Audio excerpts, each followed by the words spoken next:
Hello my dear people, నమస్తే. నేను మీ Swathi. Welcome back to my channel. ఈరోజు మనం కారపొడి చేసుకుందామండి. రైస్లోకి, టిఫిన్స్లోకి వాడుకుంటూ ఉంటాం కదా, మనం తింటూ ఉంటాం కదా. దీనికోసం మిరపకాయల్ని రెండుగా చీల్చుకొని పెట్టుకుందామండి ఫస్ట్ అయితే. అలాగే మనం స్టవ్ మీద ఒక బాండీ తీసుకుందాము.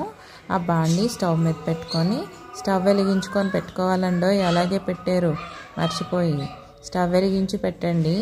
అలాగే ఒక టేబుల్ స్పూన్ ఆయిల్ కూడా వేయండి. వేసిన తర్వాత దీనిలోకి ఒక గుప్పెడు వేరుశనగ గుళ్ళు వేసుకుందామండి. వేరుశనగ గుళ్ళు వేస్తే చాలా చాలా టేస్టీగా ఉంటాయి, బాగుంటాయి. ఈ వేరుశనగ గుళ్ళు వేగే వరకు కూడా మనము వేయించుకోవాలన్నమాట. చక్కగా వేగిపోవాలన్నమాట, క్రిస్పీగా. సరేనా అండి? అలాగే దీనిలోకి మనం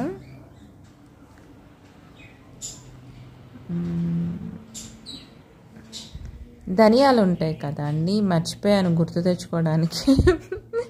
టైం తీసుకున్నాను, సారీ అండి. ధనియాలను వేసుకోవాలండి మనం. ధనియాలు కూడా వేసుకొని ఇవి రెండు కూడా చక్కగా క్రిస్పీగా వేయించుకోవాలి. వేగే వరకు కూడా మనం మిక్స్ చేస్తూ ఉండాలన్నమాట. తిప్పుతూ ఉంటే చక్కగా ఈవెన్గా అవి వేగిపోతాయి అన్నమాట. అలాగే మనం మిరపకాయలు చిదుముకున్నప్పుడు అండి, రెండుగా చీల్చుకుని పక్కన పెట్టుకున్నాం కదండి.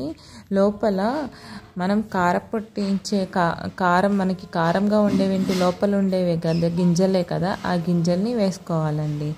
సపరేట్ అయిపోతాయి కదా అవి, మనం చిదిమినప్పుడు సపరేట్గా వచ్చేసినవన్నీ ఇలా వేసుకొని మనం వేయించుకోవాలన్నమాట. బ్రౌన్ కలర్ వచ్చే వరకు వేయించుకోవాలి చక్కగా. మనం ఈ కారపొడిని దోశల్లో కానీ, ఇడ్లీ కానీ, రైస్ కానీ, రైస్లో అయితే నెయ్యి వేసుకొని కారపొడి వేసుకుంటే చాలా టేస్టీగా ఉంటుంది కదండి. అలాగే మనం మినపగుళ్ళు, సాయి మినపప్పు అంటాం కదండి, ఈ సాయి మినపప్పు కూడా వేసుకోవాలి. వేసుకొని చక్కగా వేయించుకోవాలన్నమాట. మనం ఎక్కడున్నాం?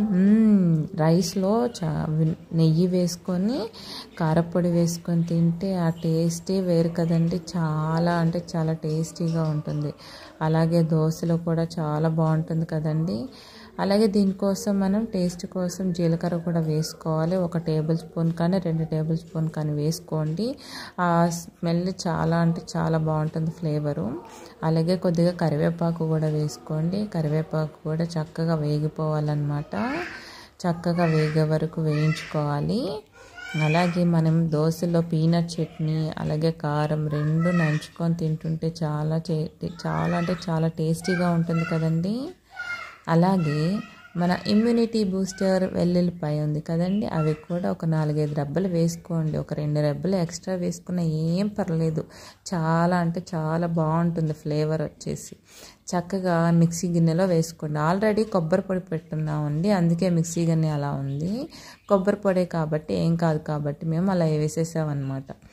అలాగే మనం అది తీసి మిక్సీ జార్లో వేసుకున్న తర్వాత మళ్ళీ 1 టేబుల్ స్పూన్ ఆయిల్ వేసుకొని, మన ఎండుమిర్చి కదండి మెయిన్ ఇంగ్రీడియంట్ దీనిలో, ఎండుమిర్చిని వేసి చక్కగా వేయించుకోవాలి. క్రిస్పీగా వేయించుకోవాలి ఎండుమిర్చిని కూడా.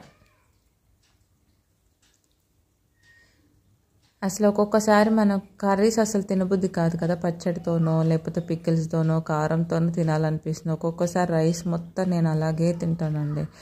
ఒక్కోసారి ఏంటంటే కారం నెయ్యి వేసుకొని తినాలనిపిస్తుంది కదా. అలాంటప్పుడు మనకి రోజు కర్రీస్ తిన్నా, రోజు బిర్యానీ తిన్నా బోరు కొట్టేస్తుంది కదా. రోజు ఏది తినలేము మనం.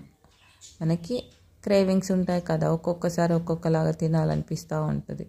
అలాంటి టైంలో మనకి ఈ కారపొడి వేసుకొని తింటే అదుర్సు కదా, ఆత్మారామం శాంతిస్తుంది అంటారు కదా, అలా అన్నమాట. చక్కగా అలా వేయించుకోవాలండి. అలాగే మనం దీనికోసం పులుపు కోసం చింతపండు కావాలి కదండి. చింతపండు నిమ్మకాయ సైజ్ అంత చింతపండు తీసుకొని చక్కగా వాష్ చేసుకొని ఆ మిరపకాయల్లో వేసేసి వేయించుకోవాలండి. చక్కగా వేయించేసుకుంటే కొంచెం బ్రౌన్ కలర్ వచ్చే వరకు వేయించుకొని మిక్సీ పట్టేసుకోవాలి. మిక్సీలో ఫస్ట్ ఏంటంటే ఓన్లీ మిరపకాయలు మాత్రమే వేసుకొని మిక్సీ పట్టాలి. అప్పుడు మిరపకాయలన్నీ కూడా పౌడర్ అయిపోయినాయండి. తర్వాత మనం ఎల్లుల్లిపాయ చింతపండు వేస్తే ఈజీగా మిక్స్ అయిపోతుంది అన్నమాట. దానిలో మనకు కావాల్సిన సరిపడినంత మెయిన్ ఇంగ్రీడియంట్ ఏముంది, ఉప్పు వేసుకోవాలి. కల్లుప్పు వేసుకోండి. కల్లుప్పు ఎక్కువ వాడండి, వంటల్లోకి చాలా మంచిది. లేదు అంటే ఈ మధ్య మనం పింక్ సాల్ట్ ఒకటి వాడుతున్నాం కదా, మన ఫ్రైల్లోకి వాటికి కల్లుప్పు వేసుకోలేం కాబట్టి పింక్ సాల్ట్ వాడచ్చు. అలాగే చూడండి, రెడీ అయిపోయింది చూడండి. చాలా అంటే చాలా టేస్టీగా ఉంటుంది. మీరు కూడా ట్రై చేయండి, కామెంట్ చేయండి. నా వీడియోస్ చూస్తున్న వాళ్ళకి ధన్యవాదాలండి.